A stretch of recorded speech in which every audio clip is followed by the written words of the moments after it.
Oh my God! Guess what, booty hole buggers? Woo! My ELD crashed.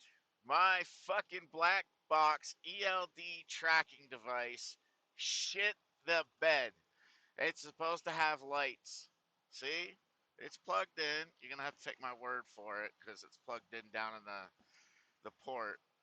But there's no damage to the cable.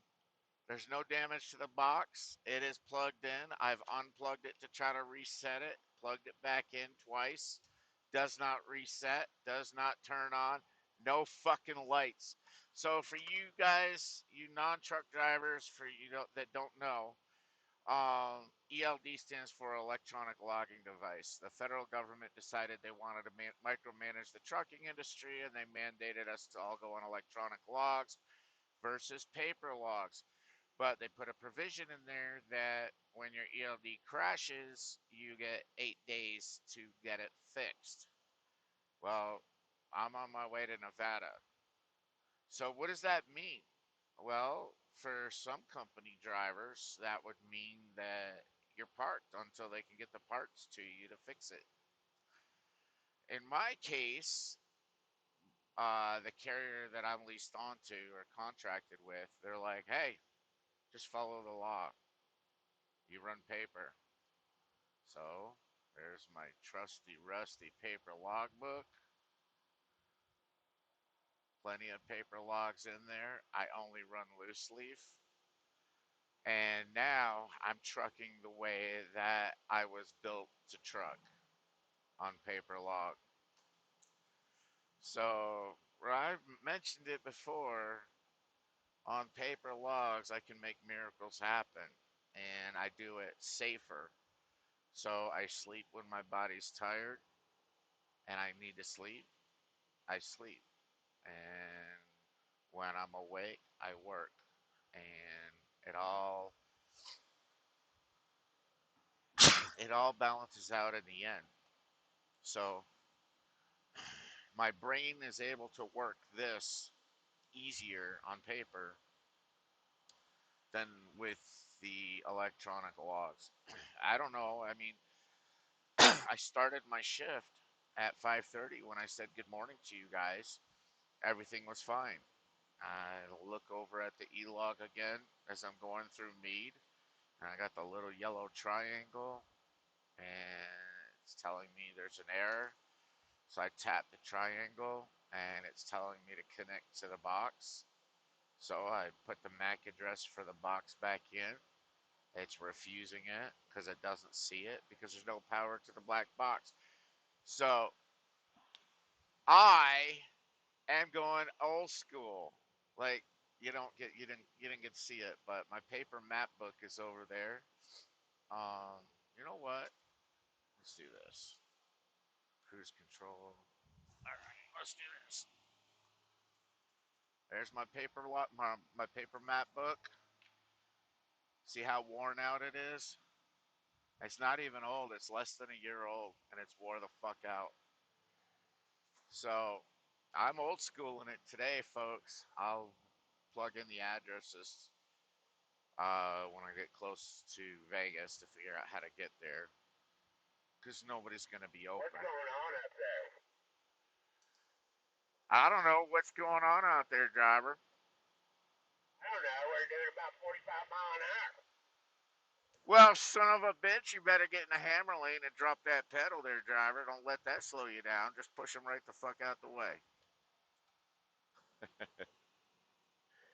Uh, anyway, so yeah, I'm old school trucking it. I am really happy. It's like a gift from the gods above. I've proven during COVID, 3 years of COVID driving, that it's 6 to 8 hours of sleep, maybe. I can run 18 to 24 hours. I've gone as long as, for me to see the waitress, I once worked 33 hours and 8 minutes just to get to her. I swear to God, God is my witness. I walked in there so zipped up on caffeine that I had contacted another driver to go to the liquor store because I needed a rest, but I just needed a shower. I needed my hug. I needed to kiss her on the cheek, see that she was okay, see her smile, and I did. So excited to go see her. I stayed awake. Oh my god. It, I went to sleep for like, I don't know, a little while, and I woke up and my head was buzzing. My knees were jello. Oh yeah. But that was when I was E-log exempt, and I just kept doing one medical load after another medical load after another medical load because there was no, I didn't have the hours of service mandate. So I was just the little engine that could, chugga chugga chugga chugga chugga chugga, doing it the way trucking is supposed to be done. You work yourself to the brink of exhaustion, and then you rest. You get a good hot meal, a nice hot shower, load up that caffeine, baby, and you get back in that seat and you do it again. And you keep doing it and doing it and doing it. And your life is getting better. Your wallet's getting fatter. Your, your memories are growing. It's not easy. It's not for everybody. I know a lot of these drivers that cannot work more than 9 hours in a day. They can't drive. They can't do it. I don't know what's going to happen with freight.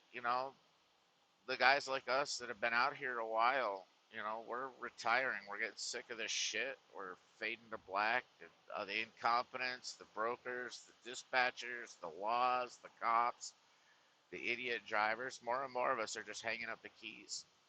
And these other fucks can't do what we do. I don't know what's going to happen. It's a whole different culture coming into this. They're not a culture of do what you got to do to get it done. They're a culture of, well, my driver manager says I should do this, so I have to stay here.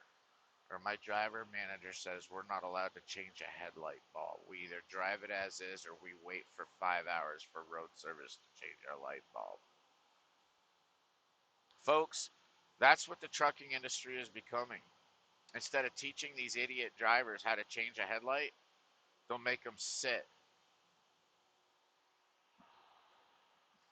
So yeah, that's where the trucking industry is headed. I'm not even exaggerating. I actually took a company job for like 4 months, Jones Logistics, out of Hattiesburg, Mississippi. We were not allowed to touch anything. Got a burned out bulb, take it to the truck stop, take it to the dealer. Don't touch the trucks. Are you fucking kidding me? Well, you can buy the part, but we're not going to pay for it. But we'll pay $100 something an hour for labor for them to change a $60 light bulb. But if you change it yourself, we're not paying it.